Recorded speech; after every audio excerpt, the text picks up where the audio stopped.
Dave, we just saw each other last week at ICR. Now we're back here at NRF. What's new? What's different? What did you learn from ICR? Oh my gosh, since last week, nothing's new. I flew here. I got a lot out of ICR. I've never been, and I was blown away by all the presentations and, learned a lot about a couple of companies I'd love to do business with. And, just in general, I had a great time. So thank you for your time there.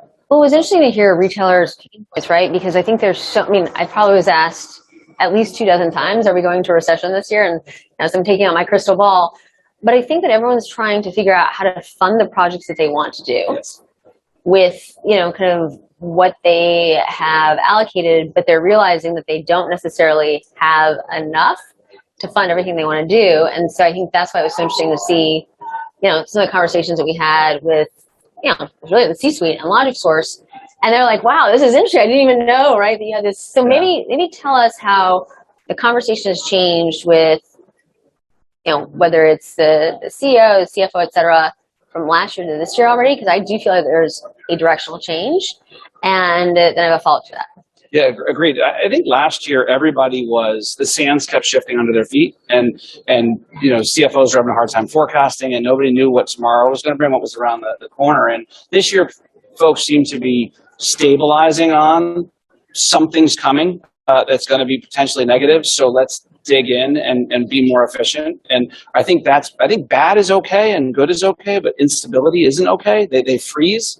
And I'm seeing already here in 23 that CFOs are getting more definitive.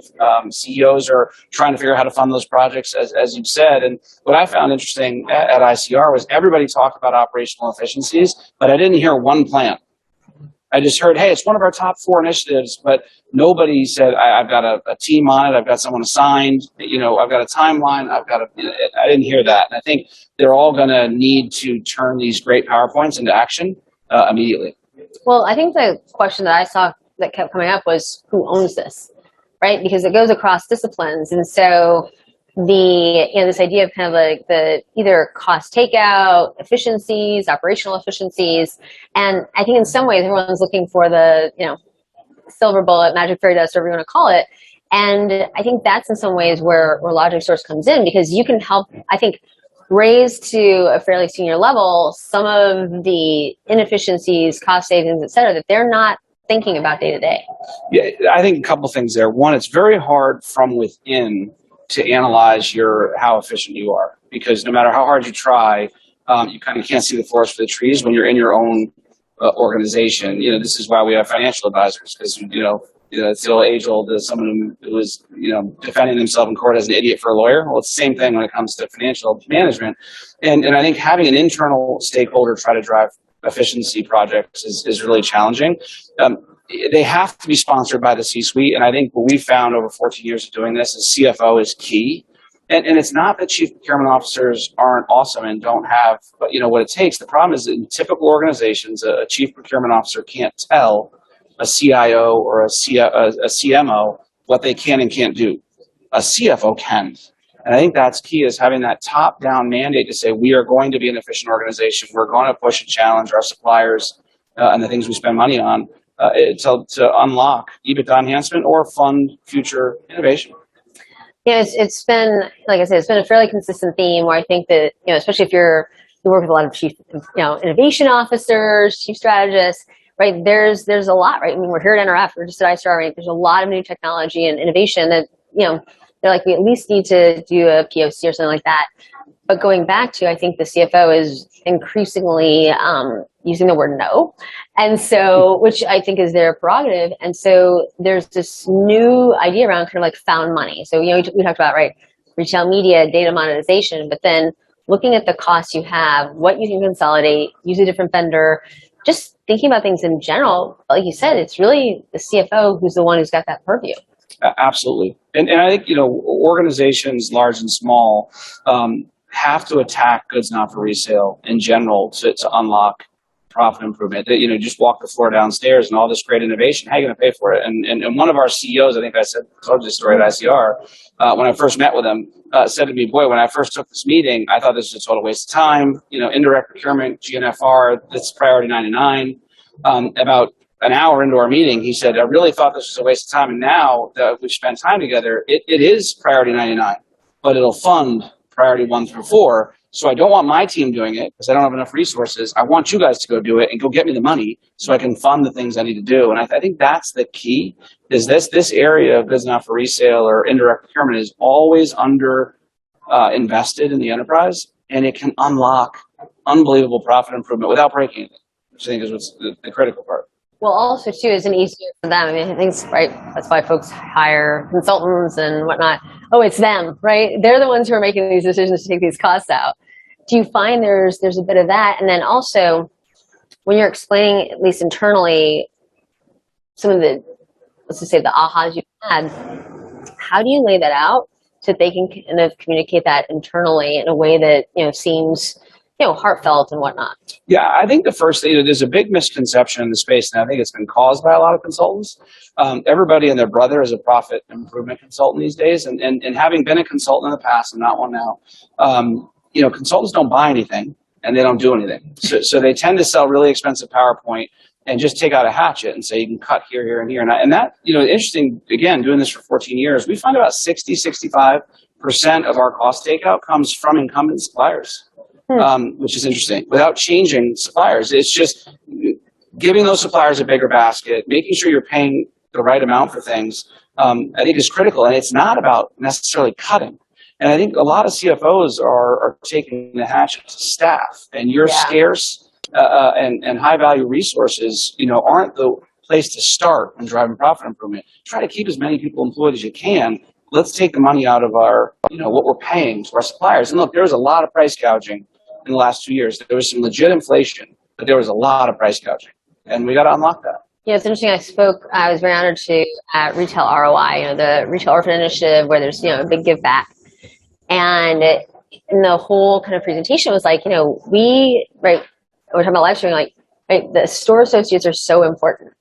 But, we understand, right, there's an expense, there's training, which is time and expense. And so I said, but, so if we start to think about how to fund that, right, because you don't, right, they're very valuable, right, they're your, in some ways, right, they're your marketing team, right, when people are in store. And so, but going back to, right, figuring out where do you either have duplication, where you can be more efficient, right, you're buying, I mean, if you can remind us, like, how, if you look at the companies who are your clients, how many dollars are you aggregating in terms of spend? So it's interesting. Goods not for resale or indirect procurement is usually around 20% of revenue.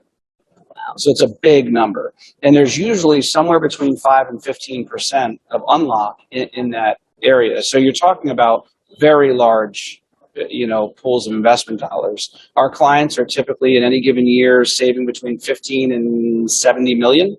And again, it's coming out of negotiating better from a more intelligent place with your suppliers, so it drops directly to the bottom line, right? There's no negative impact of it. And I think there's a misconception that a lot of it has to be takeaways.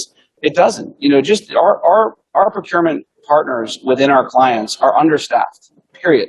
So they may do a credit card processing deal every 5 years. They may do a waste management negotiation every 3 years. We're probably doing 27, 28 waste management deals this month. Wow. So frequency in market and intellectual property and data are so key to unlocking this. And our clients aren't funding their internal teams to be able to do this.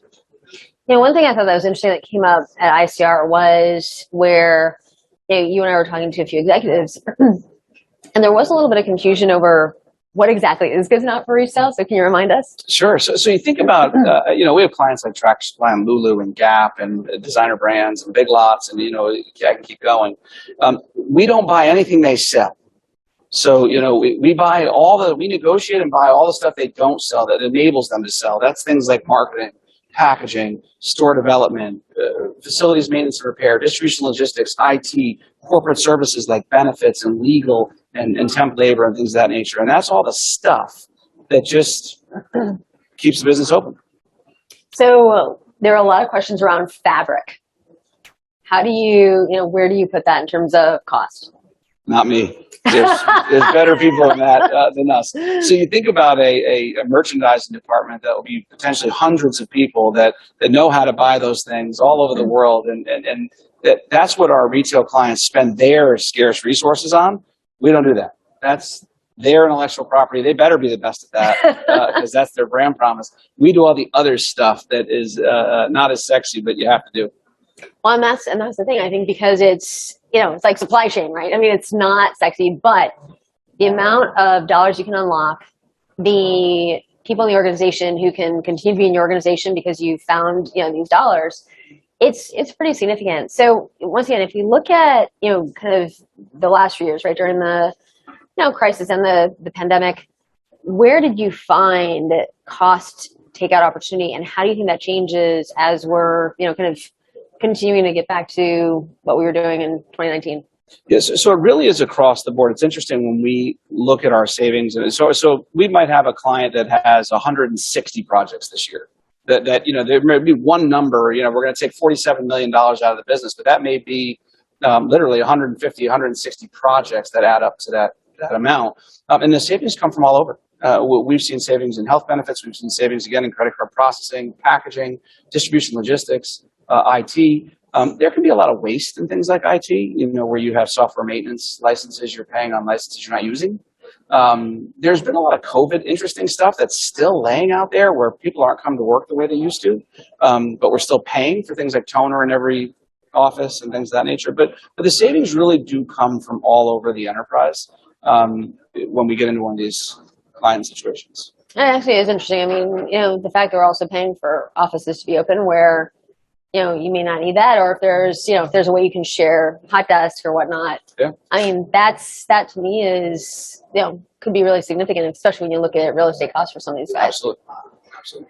So as you kind of think about is there like a profile of a customer, just as people are listening to this, where they're like, gosh, that sounds like me, where you find like the biggest cost takeout opportunity?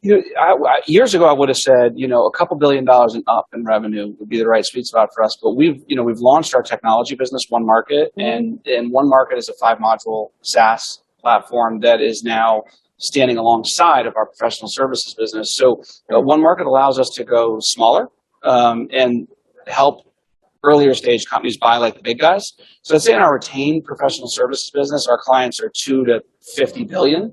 And because, again, that 20% of revenue, it's meaty spend that you can go, but before we opened our software business, bringing in LogicSource to a $200 million company was like bringing in an excavator to plant a geranium. You were going to create more damage to the, so just now I'd say from 500 million up, we can provide real meaningful value from a technology perspective or a services perspective or both. It's really interesting when you think about too, right? The access to resources to consultants that a lot of these smaller companies have is not necessarily at the level that they need in order to grow, especially in this choppy environment. And so having kind of LogicSource One Market as a resource is huge.